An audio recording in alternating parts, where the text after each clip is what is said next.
No, lo iba a hacer. Ya. Buenos días a todos. Vamos a continuar con este maratón que hicimos ayer, porque la verdad es que al llegar al primer guerra mundial ayer, o sea, me sentí orgullosa. Son muy obligados. Exactamente, son muy materiales, son todo el rato, todo el rato. Exactamente.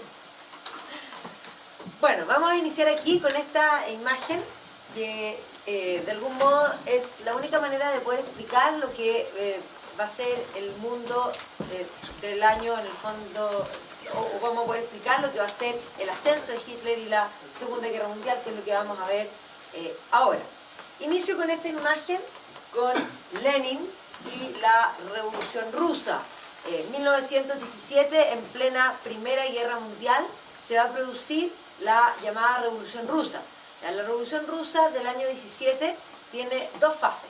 Una primera fase en el mes de febrero, donde de alguna manera van a sacar al zar, se va a establecer un gobierno provisional, primero con el príncipe Lvov y luego con Kerensky, que de algún modo la idea es crear, ampliar las libertades. Venían hace mucho tiempo en la historia rusa pidiendo libertad. En 1905 se había establecido una Duma, que era como el parlamento. Hasta antes de 1905 Rusia jamás había tenido ningún nivel de participación de ningún tipo.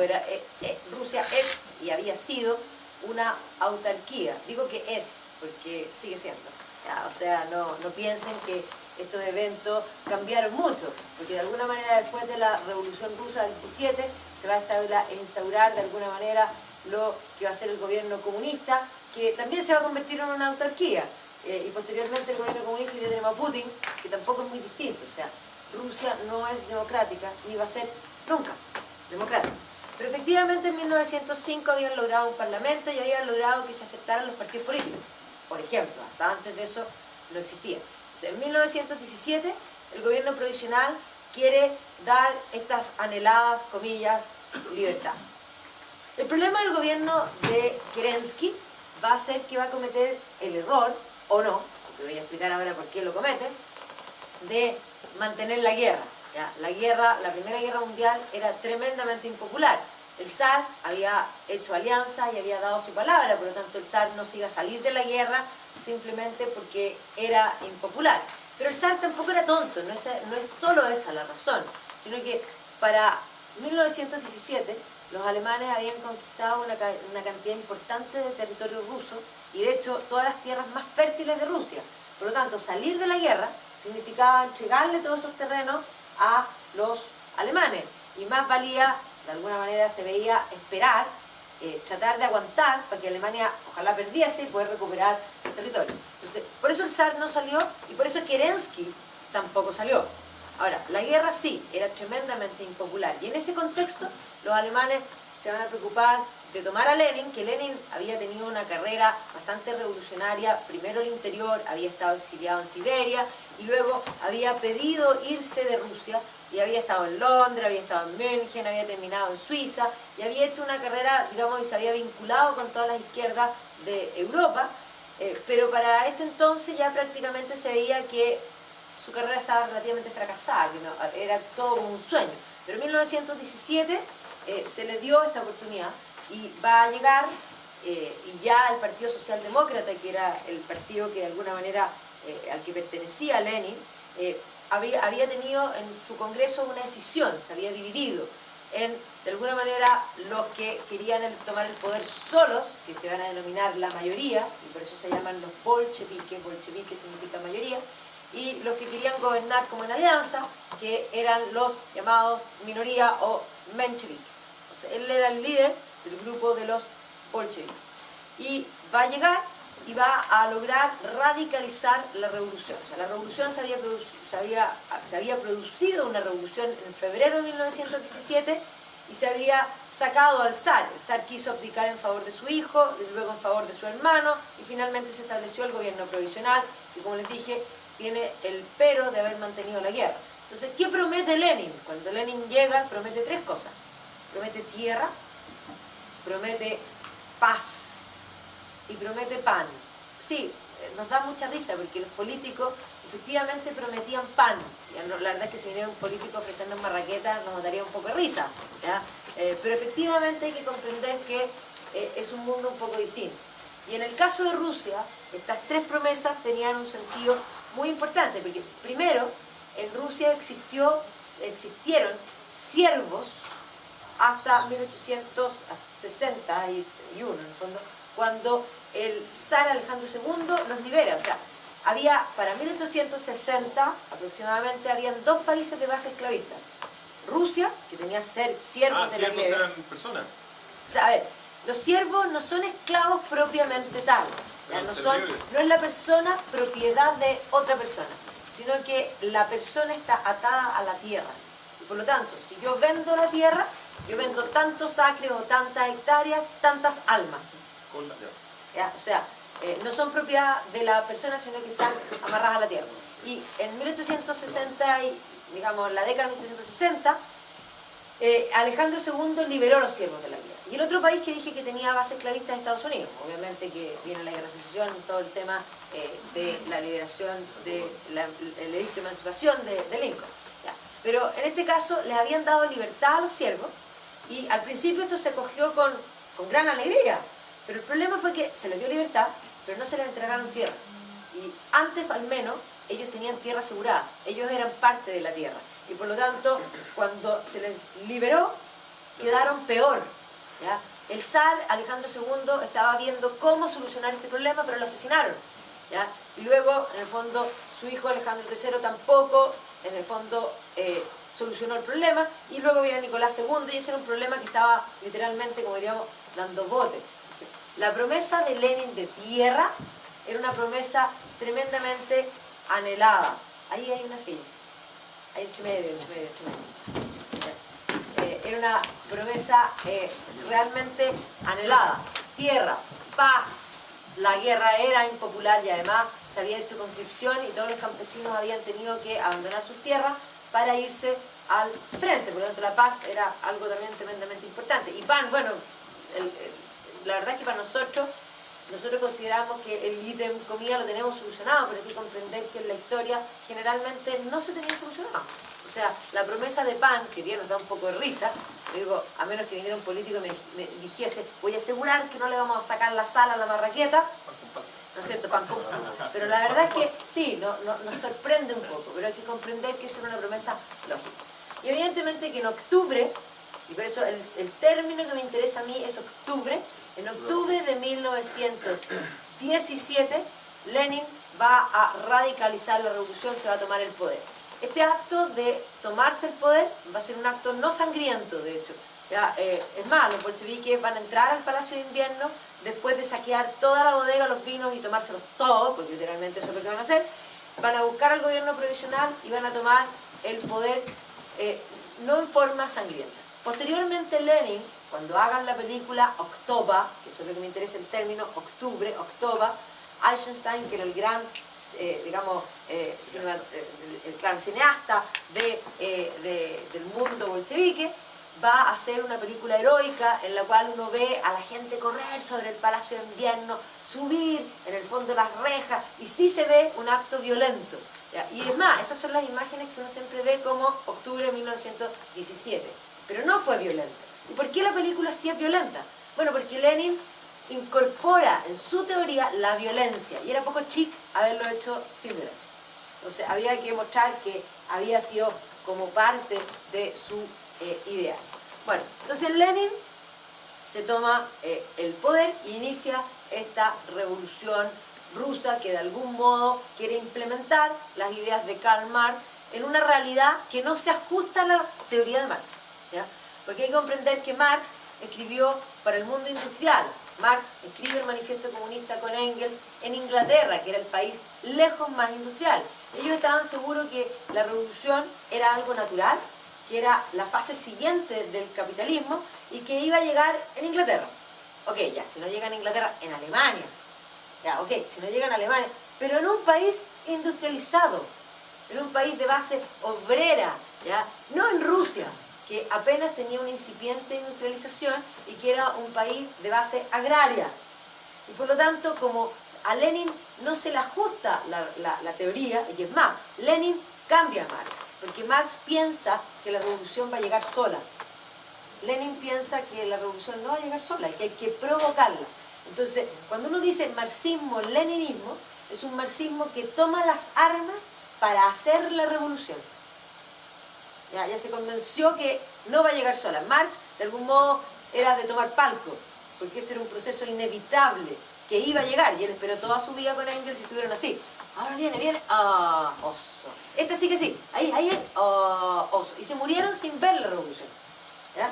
Entonces, Lenin provoca la revolución. Y no solo provoca la revolución, sino que una vez que se radicaliza la revolución se llaman unas elecciones. Y en esas elecciones los bolcheviques no tienen la mayoría ni por lejos. O sea, los bolcheviques fueron mayoría solo en el Congreso de Decisión del partido. Y nunca más. Nunca más. Pero a ellos nunca les importó si eran mayoría o no eran mayoría. Ellos estaban seguros que la idea de ellos era la verdad, y esa verdad había que aplicarla como fuese. Y ese es el momento en que Lenin provoca de alguna manera la guerra civil. Él necesitaba la guerra civil, porque con guerra civil podía de alguna manera limpiar todo lo que tenía que limpiar. ¿Ya? Entonces, pero sí en Lenin y en todo lo que eran los bolcheviques que hoy día tenían un gobierno, rápidamente vamos a ver que Lenin va a mirarla, o va a ampliar un poco, o se va a ajustar a la mirada de Marx. Marx dice y termina el manifiesto comunista diciendo: obreros del mundo, unidos. El comunismo no es algo local, el comunismo es algo internacional. Y por lo tanto, la gran pregunta del partido bolchevique una vez que está en el poder es: ¿consolidamos Rusia o exportamos la revolución? Y se va a formar lo que se llama la Internacional Comunista, el Comintern, que obviamente va a sesionar en la Unión Soviética, porque es el país donde ellos ahora gobiernan, y desde la Unión Soviética, este Comintern, esta Internacional Comunista, va a dictar los dictámenes para todos los partidos comunistas de todo el mundo. Ellos son los que ponen las líneas programáticas, podríamos decir, y lo que hay que hacer. Ellos tienen conciencia que, de algún modo, la teoría de Marx no encaja bien en Rusia. Y de alguna forma el término octubre, que es la radicalización de la revolución, se va a denominar como el concepto para hablar de hacer la revolución en otro lugar. Y después de la Primera Guerra Mundial, la verdad es que Europa está absolutamente destruida. Y es la oportunidad. Este es el momento del octubre en otro lugar. ¿Qué país está en la ruina? Alemania. Y por lo tanto Alemania era la gran potencia industrial de comienzos del siglo XX. Había superado a Inglaterra por lejos y por lo tanto era perfecto. Y el concepto va a ser el octubre alemán, y se va a hablar del octubre. De hecho, los comunistas van a tomarse digamos, la ciudad de München en un momento, y va a haber una serie de acciones de lo que se va a llamar el Kommunistische Partei Deutschland o la Spartakusbund, que van a intentar hacer cosas. Pero para que se les quede claro que el Comintern es el que dictamina todo lo que hacen los comunistas en todas partes, para que tengan claro eso, en los años 30 el Comintern va a establecer que los partidos comunistas del mundo deben ir a elecciones y integrar los llamados frentes populares.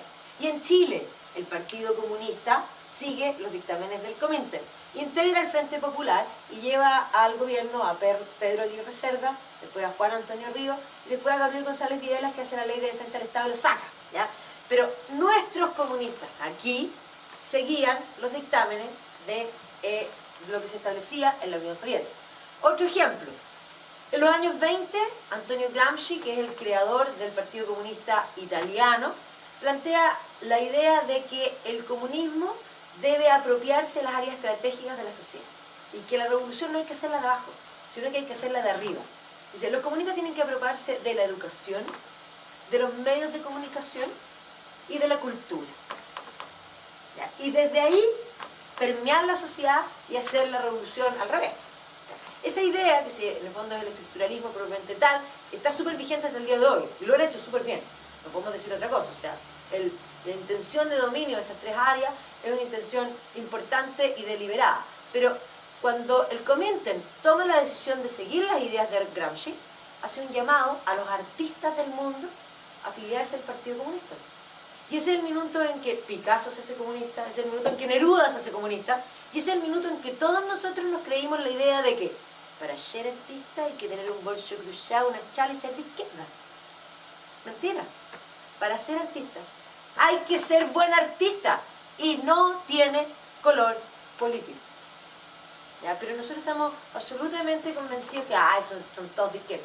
Y nosotros mismos lo repetimos. O sea, en el fondo la batalla la ganaron y nosotros somos todos tontos.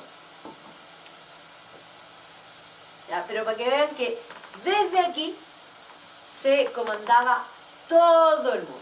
Entonces, después de la guerra, el foco del Comintern, la decisión es exportar la revolución y se ve como una gran oportunidad Alemania, October era el sueño, el octubre alemán, ese era el gran sueño. Tienen revista que circula para todas partes, la Internacional Comunista, ¿ya? Y obviamente que tenemos ahora no dos próceres, ya no es solamente Marx y Engels, sino que ahora es Marx, Engels y Lenin. Es un nuevo marxismo, es un marxismo-leninismo, ya que quiere de alguna manera provocar la revolución en forma violenta. Les presento aquí a Karl Liebknecht y a Rosa Luxemburgo, que son los miembros más importantes de la Spartakusbund o en el fondo la Liga Comunista Alemana, ¿ya? Que después va a ser el Kommunistische Partei Deutschland, ¿ya? El Partido Comunista Alemán. Hay que comprender algo bien importante que nos cuesta darnos cuenta de eso. La política de los años 20 es una política súper distinta a la política nuestra, ¿ya? Nuestra política es una política donde la gente, la verdad, es difícil mover a las personas, ¿ya? Es más, cuando hartos van a votar, es una noticia, es al revés, es como, wow, fue mucho más gente que la que esperábamos, y si uno saca las cuentas tampoco son tantos, ¿ya? Pero la participación es algo que cuesta, ¿ya? La gente tiene como una apatía, que un poco se manifiesta en el dicho como del Chino Río, así como no estoy ni ahí, ¿ya? Y que lo tenemos todo incorporado. Bueno, hay que entender que en los años 20 no solo la participación era masiva, sino que son los años de las masas en las calles. Y por lo tanto, la política es una política de masas, es una política de choque, es un enfrentamiento directo en la calle y se agarran a combo, literalmente, ¿ya? O sea, es una política incluso hasta peligrosa. Y los políticos congregaban a la gente en una plaza y ellos hablaban a la multitud, solo el político hablaba. Hoy día si un político quiere congregar multitudes, tiene que contratar al menos a Américo y de ahí para arriba, o sea, Maluma. Si quiere al pueblo, Maluma y para arriba. ¿Ah? Entonces, pero eso no era así. Entonces, este es Karl Liebknecht y estas son las hordas de gente yendo a escuchar al político hablar, ¿ya? Y evidentemente que esto es el Partido Comunista Alemán, que congrega a la gente. ¿Y qué dice el Partido Comunista? Cambio. Cambio es la gran palabra en la política cuando la crisis es total, ¿ya? En el caso alemán, la crisis era complicada. Ellos van a ir a las elecciones y Alemania, después de la guerra, va a tener, en ese fondo se va a destruir el imperio, el segundo imperio alemán, se va a abolir el imperio y se va a establecer una república que se conoce como la República de Weimar, ¿ya? Que es una república tremendamente frágil porque tiene problemas endémicos y serios. Y como es muy frágil en lo económico, porque es un desastre en la economía, vamos a ver qué es lo que ya les voy a explicar en detalle, cuando la economía no funciona, la política tampoco, ¿ya? Y por lo tanto vamos a ver que Weimar va a tener constantes y múltiples elecciones y los gobiernos suben y caen, suben y caen, suben y caen. Por eso es un constante de elecciones y los comunistas van a ir a participar. Y si uno mira aquí está la Spartakusbund, Kommunistische Partei Deutschland, aquí está Karl Liebknecht y las masas. Pero aquí tenemos a un obrero que se levanta, que puede ser un alemán cualquiera, en contra de estos hombres sentados alrededor de esta mesa. Esos son los traidores de Versalles. Alemania está como está, dicen los comunistas, porque los traidores de Versalles vendieron este país. Este país está como está por culpa de todos los que alguna vez gobernaron y acordaron la paz, ¿ya? Y mírenlo aquí, Kommunistische Partei Deutschland nieder mit Versalles. El Partido Comunista va a ganar adeptos hablando en contra de Versalles. La verdad es que los problemas de Alemania son más que Versalles, pero la gente de a pie siente que todo lo que le pasa es por culpa de Versalles. No era solo por Versalles. Estoy clara que Versalles es un gran punto, ¿ya? Y por lo tanto cualquiera que hablara en contra del Tratado de Versalles iba a obtener seguidores, ¿ya? Entonces, efectivamente Rosa Luxemburgo es una gran intelectual, ella es la intelectual profunda. De hecho, si ustedes googlean en los sitios web comunistas, buscan a Rosa Luxemburgo, van a encontrar toda su obra en todos los idiomas que quieran, porque los sitios web comunistas son los mejores sitios web del mundo. Recuerden a Gramsci, comunicaciones, las manejan perfecto, ¿ya? Entonces, ella es una gran intelectual y Leibniz especialmente el movedor de masas, pero ella también habla al público. Entendamos una cosa, las mujeres que participan en política desde mediados del siglo XIX, comienzo del siglo XX, son todas socialistas o marxistas, porque era el único partido que consideraba a las mujeres. O sea, la izquierda era lo único que consideraba a las mujeres. Y por lo tanto no es raro que haya sido una mujer. Las mujeres eran las más radicales, porque además era su única vía de participación política. Entonces ella era súper clever y activista.